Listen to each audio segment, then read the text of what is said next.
The Day Earth Defied the Galactic Council and Changed the Universe Part 1. First Contact and Ultimatum. The enormous ship appeared without warning. One moment, Earth's skies were normal. The next, a vessel larger than Manhattan hung over the Atlantic Ocean, its metallic surface gleaming in the sun. Militaries worldwide went on high alert. News channels broadcast nothing else. Social media exploded with theories, fears, and prayers. Dr. Alan Summers watched the live feed from his office at NASA, with his hands trembling slightly. After 15 years studying potential alien life, first contact had arrived during his shift. "Alan, they're asking for you specifically," said Director Patel, rushing into the room. His normally calm face showed both excitement and fear. "The White House is on line 1. Alan swallowed hard. "Me? Why would aliens ask for me? They didn't ask for you by name. They asked for Earth's leading expert on interstellar communication, that's you." 3 hours later, Alan found himself aboard Air Force One with UN Secretary General Maria Rodriguez. The plane headed toward New York, where the alien delegation had agreed to meet at the United Nations. "This is unprecedented," Maria said, reviewing her notes. Her gray suit looked perfectly pressed despite the rushed departure. "We need to project strength without appearing threatening." Alan nodded, too nervous to speak. He had spent his career creating messages to send to the stars. He never expected to receive an answer, let alone become humanity's representative. The ship had sent smaller craft to hover above major cities worldwide. Each was the size of a cruise ship and shaped like a smooth silver teardrop. From these ships came a message in perfect English and every other major language simultaneously. "We come as representatives of the Galactic Council. We wish to speak with your leaders." At the United Nations, Alan and Maria were led to the General Assembly Hall. Representatives from every nation filled the seats. The room buzzed with nervous energy. 5 beings entered from the opposite door. They walked on 2 legs but looked nothing like humans. Their skin shimmered with colors that shifted like oil on water. They stood nearly 8 feet tall with 4 arms each. Their faces had no nose, just breathing slits, and their 3 eyes arranged in a triangle blinked independently. The tallest stepped forward. "I am High Ambassador Zixtar of the Galactic Council, governing body of 327 civilizations across this galaxy." The alien's voice sounded musical yet clearly understandable. Maria stepped forward.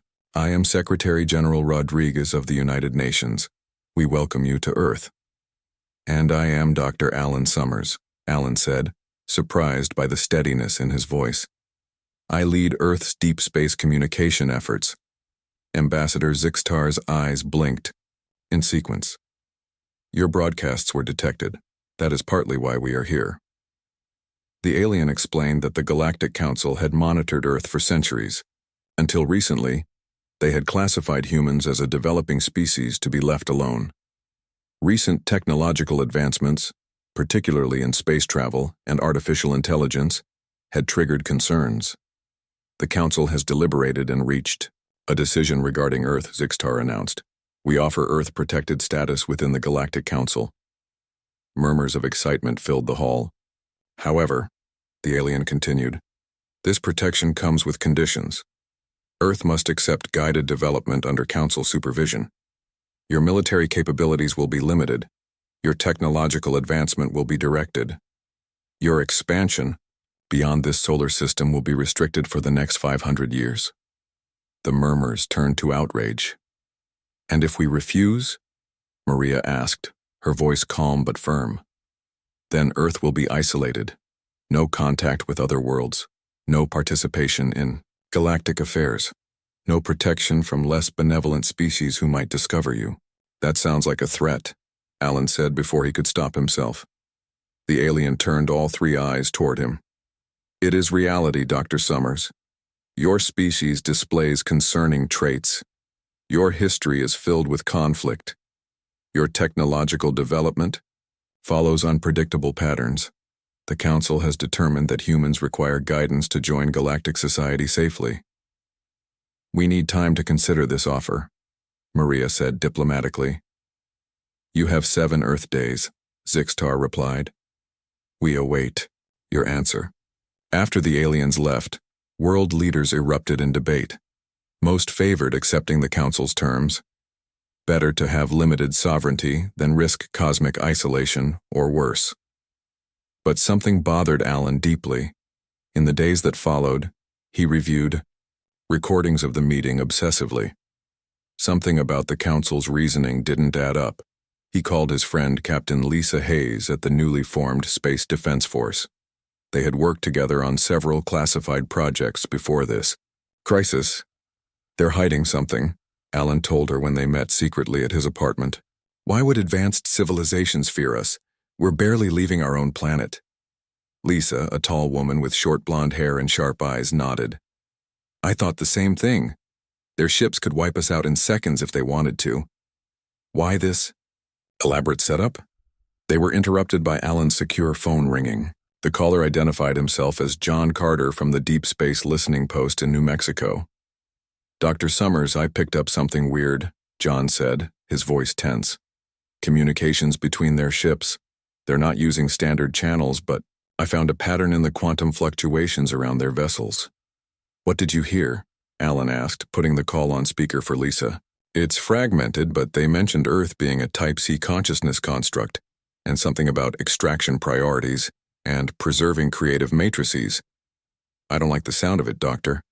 Lisa's expression darkened. They're not telling us everything. Alan nodded. John, keep listening. Send anything you get directly to me and Captain Hayes. Tell no one else. That night, while most world leaders prepared to accept the Council's terms, Alan made a discovery that chilled him. Analyzing the Council's speech patterns revealed subtle contradictions. Their concern wasn't human aggression, it was something else entirely. Lisa, he said when she arrived at his office the next morning, what if they're not afraid we'll attack them? What if they're afraid of how we think? Lisa leaned over his computer. What do you mean? Look at these passages. They keep mentioning our unpredictable development patterns. Not our weapons or wars, but our innovation, our creativity. Why would that frighten a galactic civilization? Before Alan could answer, his computer chimed with a new message from John Carter. It contained a partial translation of more alien communications.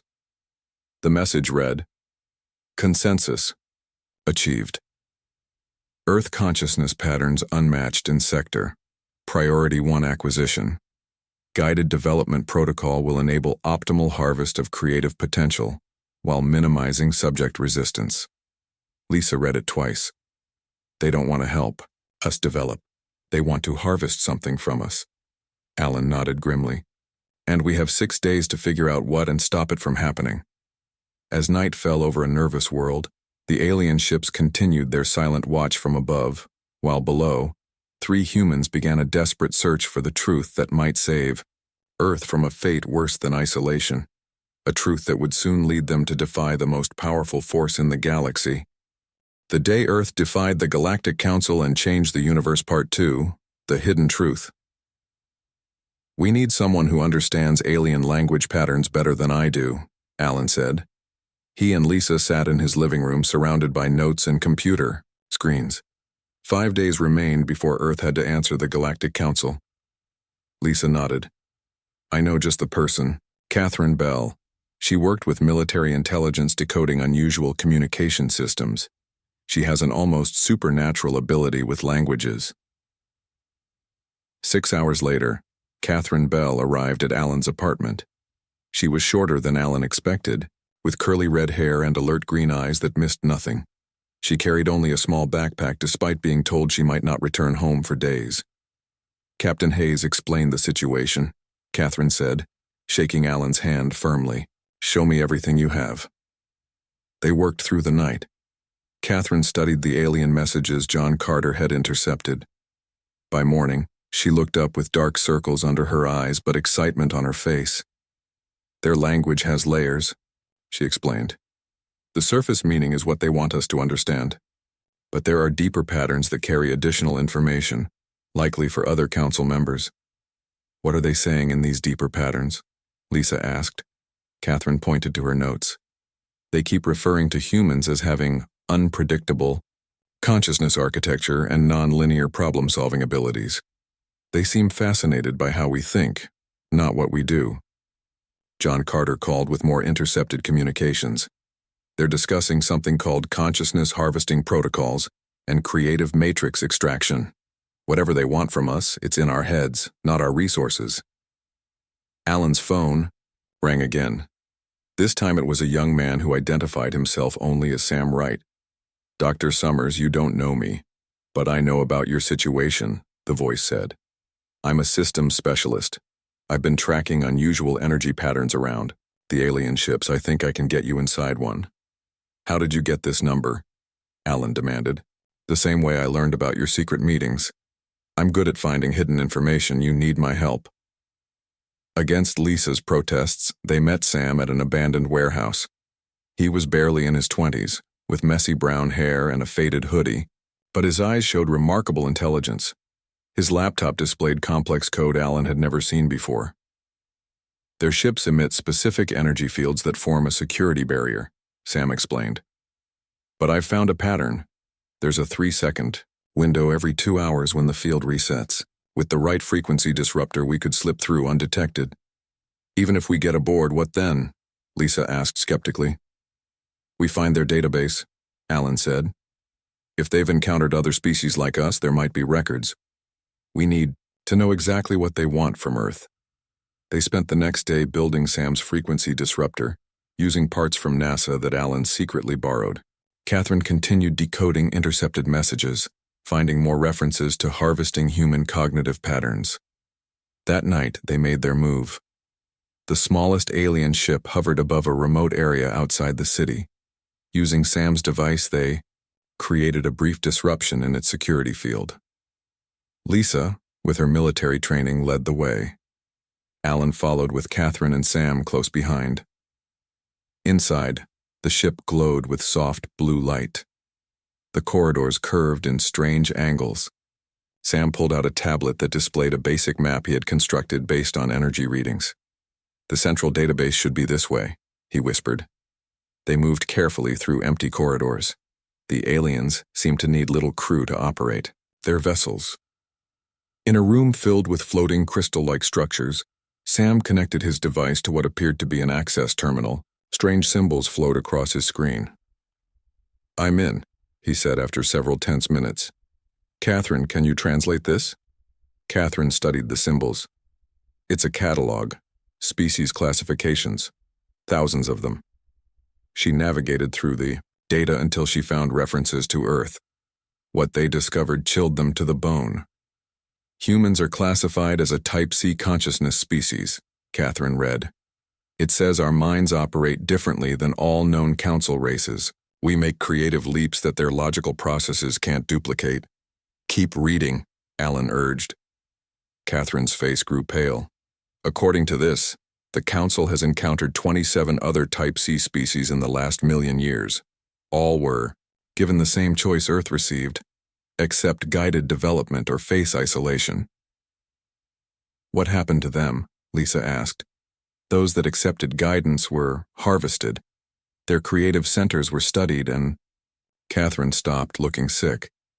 "They extracted what they called creativity matrices from millions of individuals. The process left the subjects alive but permanently altered." "And the species that refused?" Alan asked quietly. "Quarantined. Cut off from all contact. Some eventually accepted guidance out of desperation. Others—" Catherine scrolled down. "Some just disappear from the records with no explanation."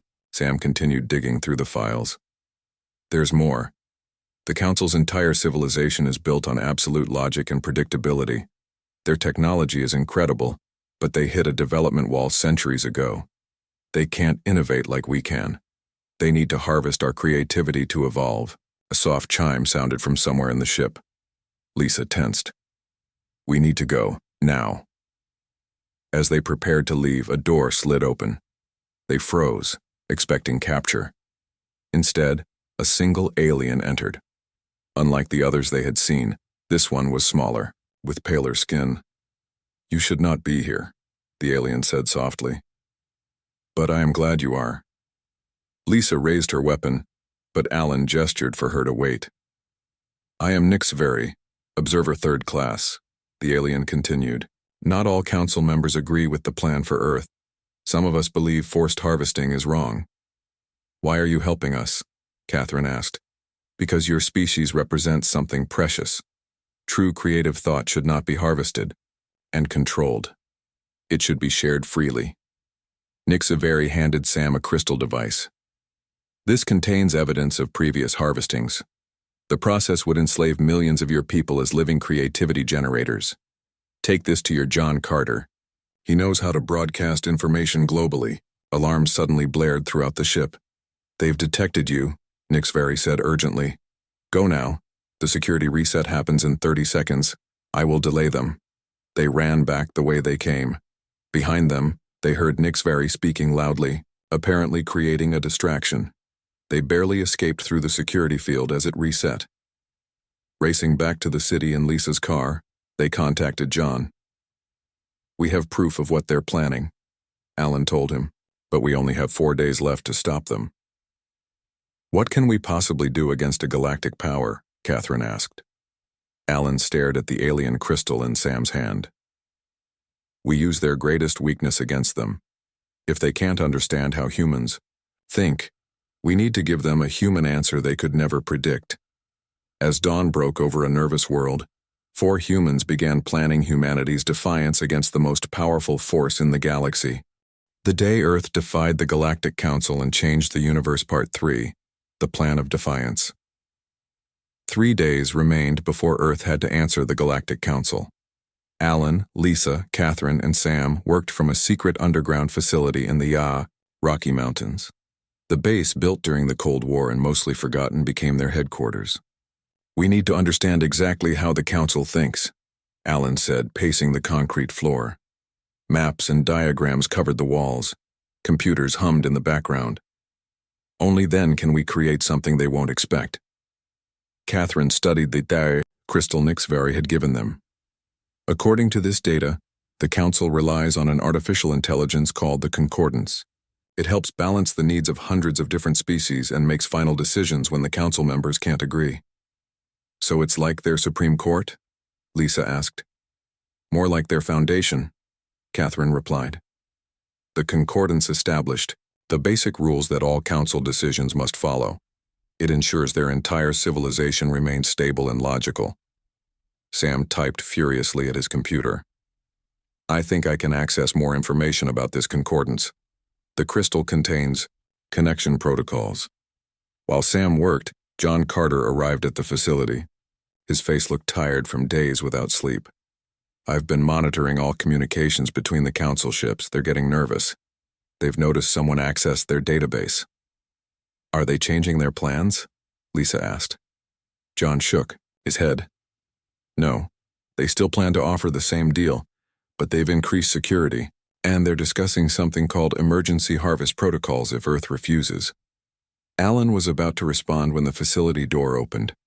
Secretary General Maria Rodriguez entered, flanked by 2 security officers. I hope you have a good explanation for all this, she said, looking around at their operation. The world's governments are about to vote on accepting the Council's offer. Then I receive intelligence that a rogue group might be interfering. Alan stepped forward. Madam Secretary, we have evidence that the Council isn't being truthful about their intentions. Over the next hour, they showed Maria everything they had discovered. The records of other creative species that had been harvested. The true nature of guided development. The plans for Earth.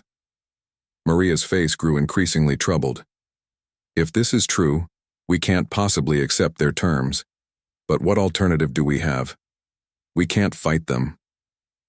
We don't need to fight them, Catherine said.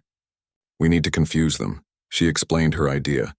The concordance that governed the Council operated on strict logical rules. It had never encountered human-style thinking that could make creative leaps beyond logic. We need to create a logical paradox, Catherine continued. A response to their ultimatum that their system can't process. Something that follows their rules but leads to an impossible conclusion. Like dividing by 0 in a computer program, Sam added. It would force the concordance to reconsider its basic assumptions. And how exactly do we deliver this paradox? Maria asked. Sam grinned. I've been working on that. He showed them plans for a quantum transmitter that could send a message directly to the concordance, bypassing the Council's filters. We'll need parts from NASA and several military research facilities, Sam said. Maria nodded. I can arrange that. But I can't officially support what you're doing. The world is terrified. Most leaders want to accept the Council's protection, even with conditions. We understand, Alan said. We just need time and resources. After Maria left, the team worked around the clock. Catherine designed a linguistic paradox based on her understanding of the Council's communication system. Sam built the quantum transmitter with parts that arrived hourly from various government facilities. Lisa prepared a defensive plan using Earth's limited military capabilities. We can't win a fight, she explained, but we might be able to shield key locations long enough for the paradox to work. 2 days before the deadline, Nick Saveri contacted them again through John's communication system. The Council suspects resistance, the alien warned. They're preparing to take more direct action if Earth's answer is not satisfactory. Some members are calling for immediate harvest rather than the gradual approach. How much time will we have if Earth refuses their offer? Alan asked. Minutes, perhaps, Nick Saveri replied. Enough time for you to deploy your plan if you're ready. I've convinced some sympathetic members to delay immediate action, but I can't stop it entirely. As they finalized their preparations, alarming news arrived. Council ships were moving into position above Earth's major cities. The aliens were clearly preparing for either acceptance or resistance. World leaders called an emergency session at the United Nations. Maria would deliver Earth's official response in 24 hours. Behind the scenes, she gave Alan's team final authorization to proceed with their plan. If this fails, she told them during a secure video call, humanity may not survive as we know it. It won't fail, Alan promised, though his voice betrayed his uncertainty. That night, Catherine completed her paradoxical message. It contained not just words but a revolutionary problem-solving algorithm that demonstrated humanity's unique value. The message acknowledged the Council's concerns about human unpredictability, but reframed this unpredictability as the solution to problems the Council hadn't even recognized. The beauty of this, Catherine explained, is that it follows all their logical rules while leading to a conclusion that contradicts their basic assumptions. Their system will have to choose between following its rules and maintaining its current view of humanity. It can't do both. Sam finished the quantum transmitter. It will work for about 30 seconds before the Council detects and blocks it. We'll have one chance. Lisa coordinated with military forces worldwide. They're on standby. If the Council attacks, we can activate Earth's defensive systems immediately. John Carter prepared to broadcast the truth about the Council's plans to all Earth citizens. People deserve to know what we're fighting for. On the final night before Earth's answer was due, Alan looked at his team. They were exhausted but determined. The fate of humanity rested on their plan. Get some sleep, he told them. Tomorrow, we either save our world or lose everything that makes us human. As dawn broke on the day Earth would defy the Galactic Council, millions of humans went about their normal lives, unaware that a small team was about to change the course of the universe. The Day Earth Defied the Galactic Council and Changed the Universe, Part 4. The moment of defiance.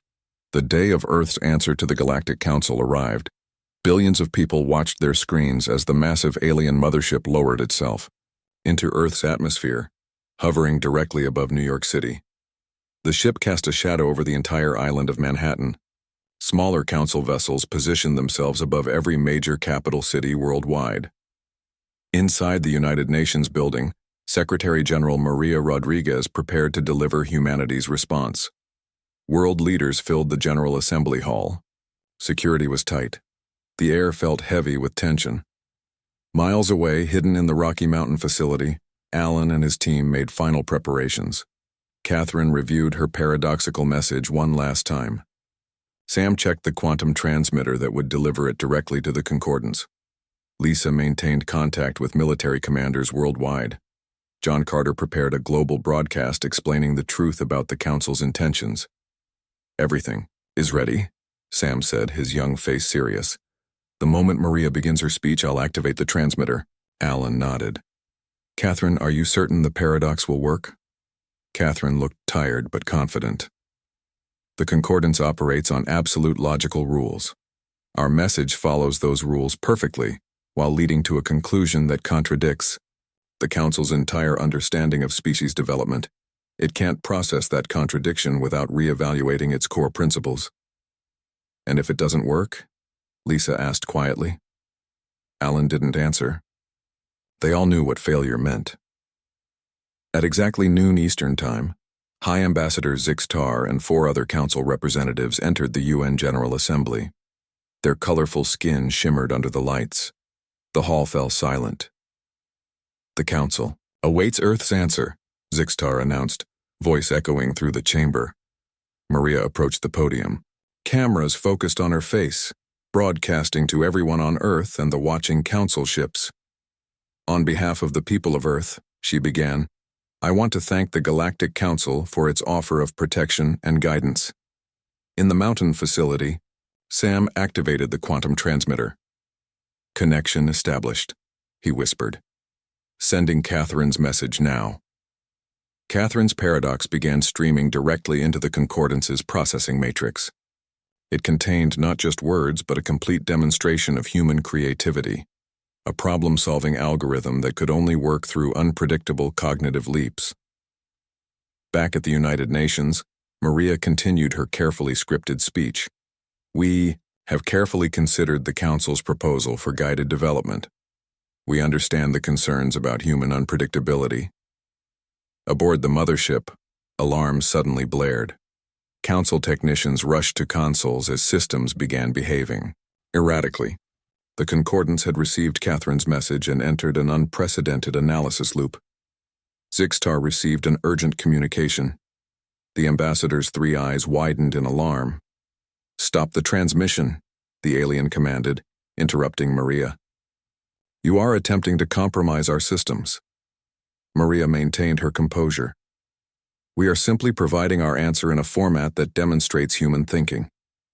If your systems cannot handle our response, perhaps that reveals the true value of human unpredictability." Zixtar turned to the other Council representatives.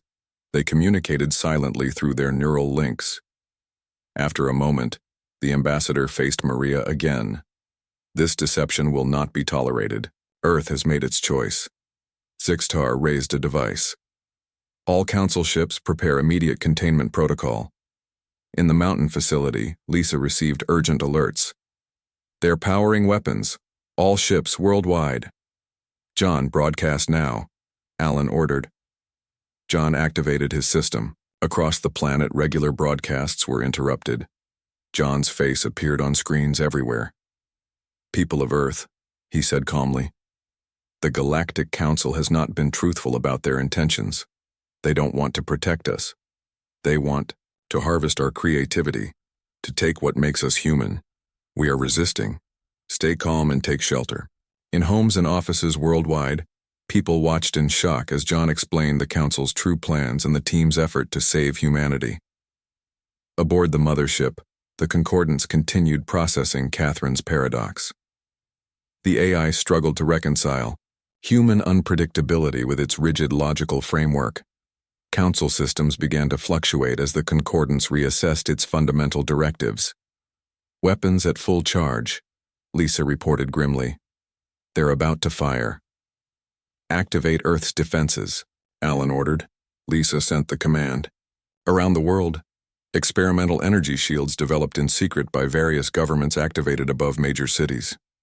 Military units fired advanced prototype weapons at the Council ships. The defenses couldn't win a war, but they might buy precious time.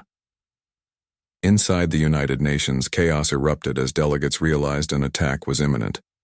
Maria remained at the podium. "Ambassador," she said firmly to Zixtar, "this course of action proves that the Council never intended peaceful cooperation. You fear what you don't understand." Zixtar didn't respond. The alien seemed to be receiving troubling reports through its neural link.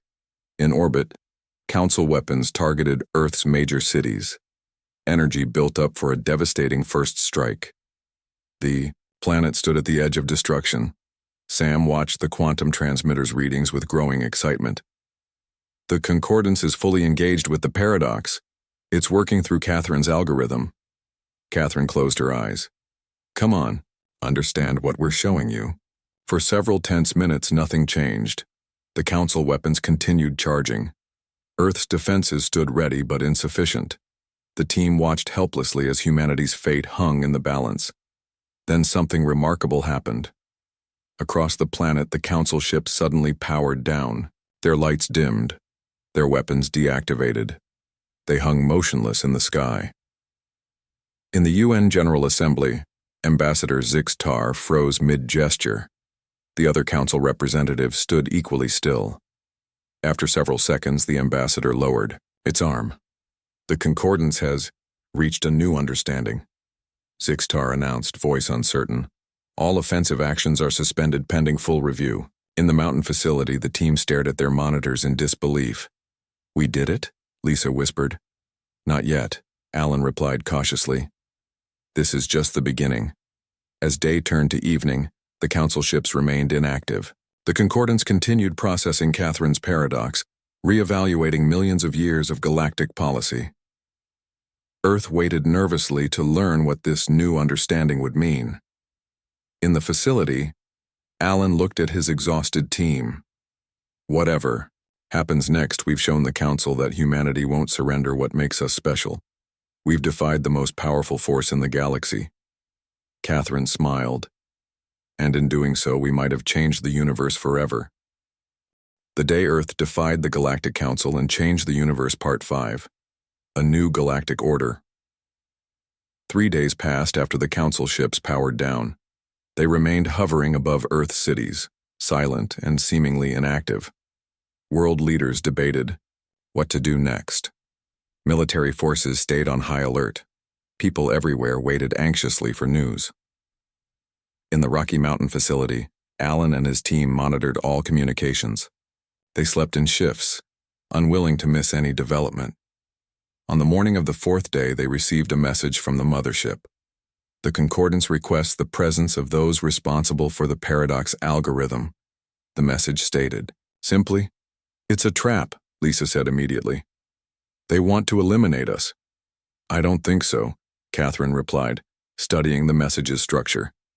"The linguistic pattern is different from before, more open." Alan contacted Secretary General Maria Rodriguez.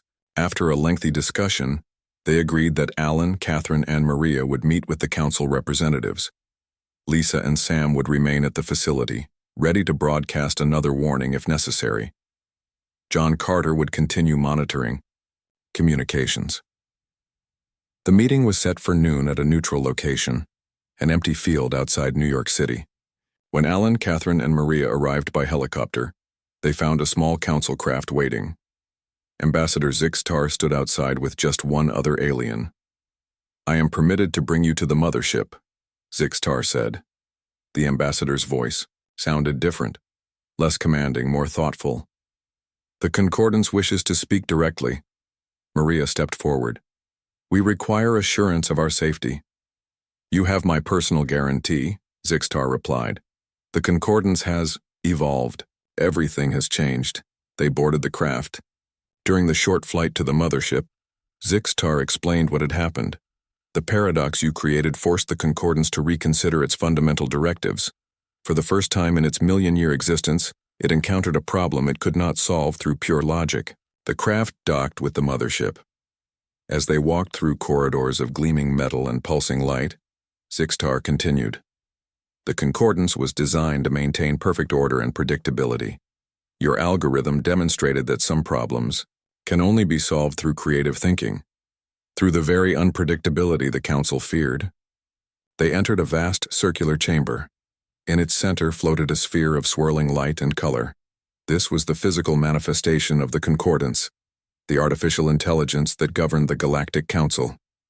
"Approach," said a voice. that seemed to come from everywhere. It sounded like thousands of voices speaking in perfect harmony. Alan, Catherine, and Maria stepped forward. The light from the concordance shifted, forming patterns of incredible complexity. Your species has done what no other has attempted in 1.3 million years, the concordance said. You have shown us our own limitation. Our pursuit of perfect order has become our greatest weakness. What does this mean for Earth? Maria asked directly. It means a fundamental restructuring of the Galactic Council, the concordance replied. Earth will not be subjected to guided development. Instead, you are invited to join the Council as its first innovation partner. The sphere pulsed with new colors. Your creative thinking will help solve problems that have stumped the galaxy's greatest minds for centuries. In exchange, we will share knowledge and technology to help your species advance. And the other creative species you've harvested? Catherine asked. Those who accepted your guidance? They will be freed, the concordance stated. The practice of creativity harvesting is ended. We now understand that unpredictability is not a threat but a resource, when respected and nurtured rather than controlled. Ambassador Zix Tar stepped forward. Many council members resist this change. They fear what it means for our established order. But the concordance's decision is final. And what about those who refused your offer and disappeared from your records? Alan asked, remembering the troubling gaps Catherine had discovered. The concordance's light dimmed slightly. Some were indeed destroyed by council factions acting without authorization. Others chose isolation and developed along their own paths. We will seek them out and offer reparations. Back on Earth, word of the new agreement spread quickly.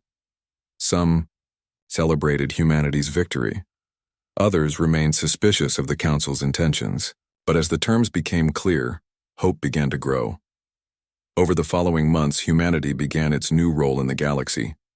Alan and Catherine established Earth's first galactic embassy, working with Ambassador Zix Tar to facilitate exchange of ideas. Sam collaborated with Council engineers, developing hybrid technologies that combined alien precision with human creativity. John Carter and Nix Very embarked on a mission to locate other creative species across the galaxy. Together, they formed an alliance that would balance the Council's order with necessary innovation. Lisa Hayes led Earth's defense initiatives, ensuring humanity maintained independence while building partnerships with other worlds. Her approach became a model for cooperative security throughout the galaxy. 1 year after the Day of Defiance, Secretary General Maria Rodriguez addressed the expanded Galactic Council. Representatives from 30 worlds attended, including 7 newly liberated creative species. A year ago, Earth stood alone against what seemed an overwhelming power, Maria told them. We faced a choice between surrender and isolation. Instead, we found a third path, one that changed not just our future, but the future of the entire galaxy. In the audience, Alan watched with pride. Beside him sat Catherine, Sam, Lisa, and John, the team that had saved humanity's creative spirit. They had become respected figures in the new galactic order, invited to solve problems across the stars. After the speech, Ambassador Zix Tar approached Alan privately. In all our calculations, the alien said, we never predicted this outcome. We thought the options were either to control your creativity or protect ourselves from it.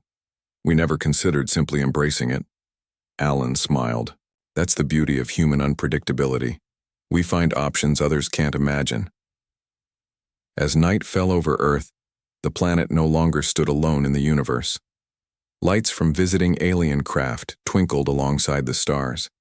Messages flowed between worlds. Knowledge and ideas spread freely across the galaxy. The day Earth defied the Galactic Council had indeed changed the universe. Not through war or domination, but through the uniquely human ability to think beyond boundaries, to imagine what had never been imagined before. And in distant parts of the galaxy, other species began to defy their own limitations, inspired by the small blue world that had shown the universe a new way forward.